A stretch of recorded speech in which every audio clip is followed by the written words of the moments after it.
سلام. دعونا نتحدث قليلا عن الجمال، جمال الوجه. دائما نرغب في فرض آرائنا ونقول هذا جميل وهذا قبيح. وقد يحدث أحيانا أنك تكون جالسا مع صديقك وتقول له إن هذه جميلة، وهو لا يوافقك في الرأي فيغضب. فلماذا نغضب أساسا؟ الجمال مفهوم واسع ولا يملك تعريفا واحدا ثابتا، فهو يتغير حسب الإنسان، الثقافة، والزمن، ولا يوجد معيار ثابت يجمعنا على الاتفاق.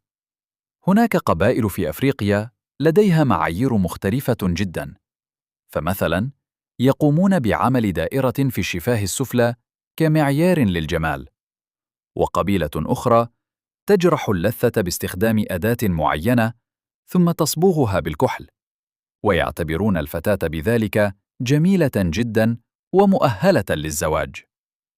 القبائل والشعوب المختلفة لديها معايير مختلفة، لكل منها ما يعتبره جمالا. ومع ذلك هناك معيار مشترك بين البشر جميعا، وهو التناسق. في الدماغ لدينا منطقة تسمى منطقة الوجوه المغزلية، وهي تقع في الفص الصدغي ومتخصصة في التعرف على الوجوه. تميز ما إذا كان الوجه أمامنا أم لا، وتقارن الوجه الذي نراه مع وجوه سبق أن شاهدها المخ. تنتبه هذه المنطقة كثيراً إلى التناسق، الملامح، والتشابه مع النموذج المثالي المخزن في المخ. ولكن هذه المنطقة لا تعمل وحدها، بل توجد أيضاً شبكة تسمى نظام المكافأة.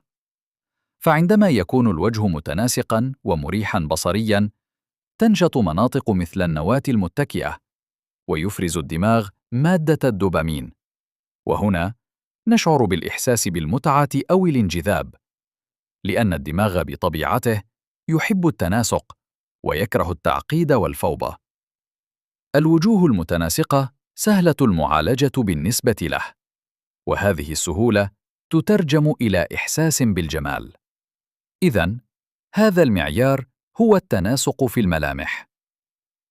موضوع الجمال كبير بعض الشيء، فمثلا إذا نشأت في أفريقيا فمن الطبيعي أن تجد الملامح الإفريقية جذابة، والوجوه التي تراها منذ الصغر تصبح المعيار الطبيعي.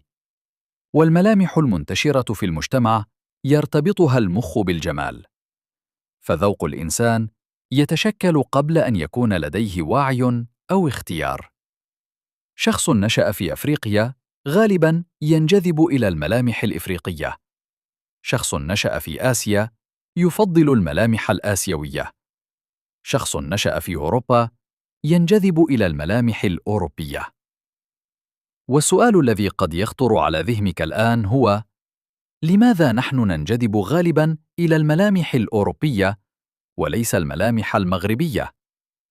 الجواب هو أننا وقعنا في مشكلة الجمال، وأصبح النموذج الأوروبي يعرض على أنه الأجمل في الأفلام، الإعلانات، المسلسلات، والمؤثرين. التكرار يحول هذا الاختيار إلى إحساس طبيعي، ويضاف إلى ذلك ارتباط الجمال بالقوة والمكانة بشكل لا شعوري.